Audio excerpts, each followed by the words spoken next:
আসসালামু আলাইকুম, সবাই কেমন আছেন? আশা করছি ভালো আছেন। আপনাদের দোয়া এবং আল্লাহর রহমতে আলহামদুলিল্লাহ আমরাও ভালো আছি। এই তো আজকে মেয়েদের আবদারে মেয়েদের জন্য দুপুরে রান্না করতে চলে আসলাম। আমার মেয়েরা একটু পোলাও, আলু ভাজি, বেগুন ভাজি খাওয়ার আবদার করেছে। এই জন্য আজকে একটু মেয়েদের জন্য অল্প করে পোলাও রান্না করলাম। তো এই তো পোলাওটা রান্না হয়ে যাওয়ার পরে উপর দিয়ে একটু বেরেস্তা আর একটু হালকা চিনি দিয়ে দিলাম। আমি আবার পোলাও রান্না করার পরে একটু হালকা চিনি দিলে পোলাওটা একটু ঝরঝরা হয় আর খেতেও একটু ভালো লাগে। এই তো আমার পোলাও রান্না প্রায় শেষ।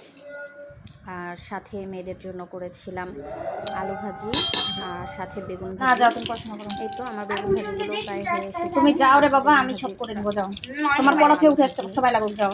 আর মুরগির কোরমা করেছিলাম। আমার মেয়েরা বেগুন ভাজি, আলু ভাজি এগুলোর সাথে পোলাও অনেক বেশি পছন্দ করে। তো মেয়েদের আবদারে এই তো মেয়েদের জন্য সাথে যে আলু ভাজি আর সাথে করেছিলাম মুরগির কোরমা। তো মাংসটাকে রান্না শেষ করে নিয়ে একটু টমেটো সস দিয়ে দিলাম। এই তো আমার ভিডিওগুলো কেমন লাগে ধন্যবাদ সবাইকে জানাবেন অবশ্যই। আল্লাহ হাফেজ।